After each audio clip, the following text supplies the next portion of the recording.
Hello বন্ধুরা, কেমন আছো? আশা করি সবাই ভালো আছো। তাহলে চলো আজকে নতুন অনেকদিন পরে আবার নতুন একটা ভিডিও নিয়ে আসলাম। তোমরা সবাই জানো যে 5ই মে বুধবার মাননীয় শ্রীমতী মমতা ব্যানার্জি তৃতীয়বারের জন্য মুখ্যমন্ত্রী পদে শপথ গ্রহণ করবেন। ভাবছেন তো যে একজন নির্বাচিত এমএলএ না হয়েও কিভাবে তিনি মুখ্যমন্ত্রী পদে শপথ গ্রহণ করছেন। তাহলে আসুন দেখি আমাদের সংবিধানের কোন নিয়ম বা কোন ধারাগুলো, কোন আইনগুলো বলে তিনি মুখ্যমন্ত্রী পদে শপথ গ্রহণ করছেন। তাহলে শুরু করি। যোগ্যতা।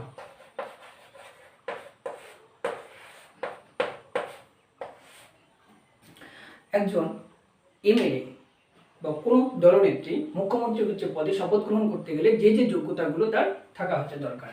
1 নম্বর, ভারতীয় হতে হবে।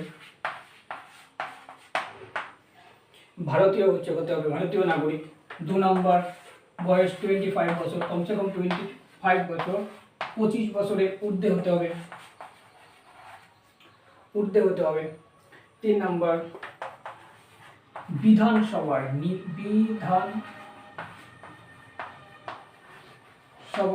সদস্য ও নির্বাচিত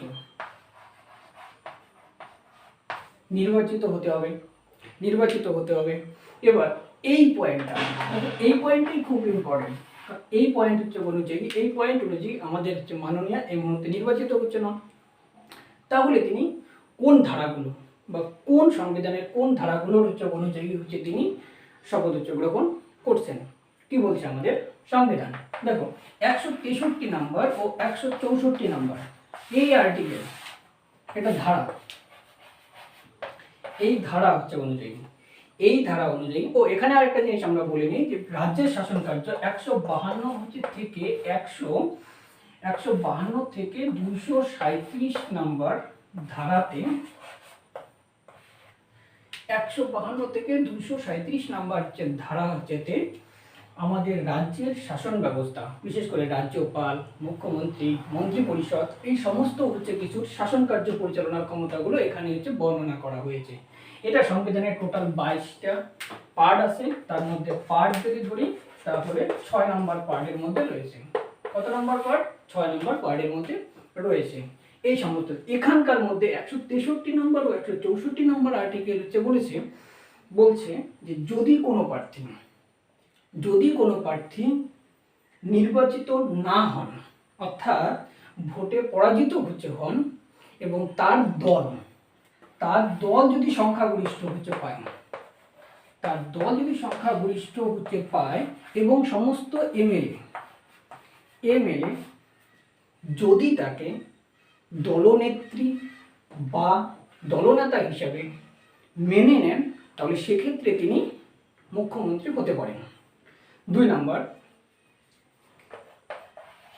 6 মাস অর্থাৎ 180 দিনের মধ্যে, সেক্ষেত্রে তার 6 মাস বা 180 দিনের মধ্যে কোনো একটি আসন থেকে জিতে আসতে হবে।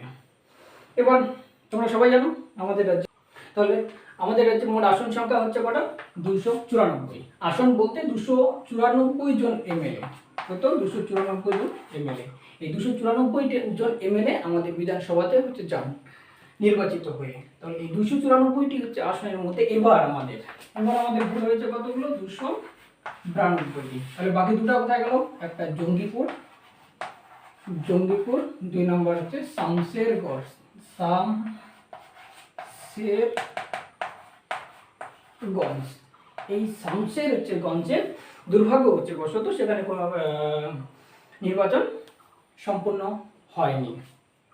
তাহলে এই দুটো আমাদের বাকি রয়ে গেছে। তাহলে সেক্ষেত্রে আমাদের মাননীয় এই 2 থেকে 6 মাসের মধ্যে যে কোনো সময় নির্বাচিত হয়ে আসতে পারবেন। আর যদি এখান থেকে না হন, তাহলে যে কোনো একজন প্রার্থীকে রিজাইন দিয়ে, অর্থাৎ এই দুটা থেকে না হলে তাহলে যে কোনো একটা জায়গা থেকে রিজাইন দিয়ে, কোনো এমএলএ সেখান থেকে রিজাইন দিয়ে সেখানে প্রার্থী দিয়ে 6 মাসের মধ্যে চলে আসতে পারেন। সেক্ষেত্রে আর কোনো আইনগত বাধা থাকবে না।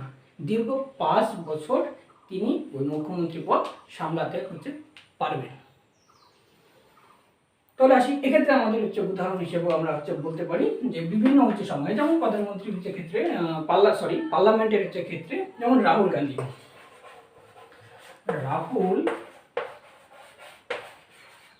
গান্ধী এর আগে যখন লোকসভা হচ্ছে ভোট হলো তখন দুটো জায়গা থেকে উনি হচ্ছে লড়েছিলেন। এক ওয়ার্ড নাট, এটা কোথায়? কেরল। কেরল। আর 2 নাম্বার হচ্ছে আমেঠি।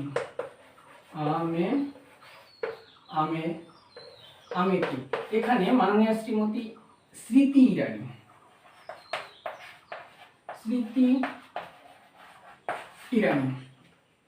ইরানি রাহুল গান্ধীকে পরাজিত করেছিলেন। সেক্ষেত্রে রাহুল গান্ধী কেরলের ওয়ানার থেকে জয়ী হয়ে আমাদের পার্লামেন্টের লোকসভা সদস্য হিসেবে চলে আসছে। তো এরকম হয়, আমাদের সংবিধানে স্পষ্ট বিভিন্ন রকম ধারাতে উল্লেখ রয়েছে।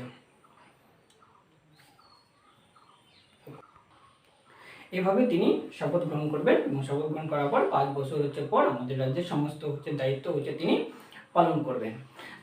Thank you watching my video. যদি আমার ভিডিওটা ভালো লাগে তাহলে অবশ্যই একটা লাইক হবে, আর তোমাদের একটা লাইক আমাকে পরবর্তী ভিডিও বানাতে উৎসাহিত করবে। আর পাশে বেল আইকনটা সাবস্ক্রাইব করতে ভুলবে না, তাহলে আমরা পরবর্তী কোনো ভিডিও নিয়ে আসলে সবার প্রথমে তোমাদের কাছে নোটিফিকেশন পৌঁছে যাবে। আর যদি কারো কোনো কমেন্ট থাকে তাহলে নিচে কমেন্ট বক্সে কমেন্ট করো। সব কমেন্টগুলো আমি উত্তর দেওয়ার চেষ্টা করব। Thank you.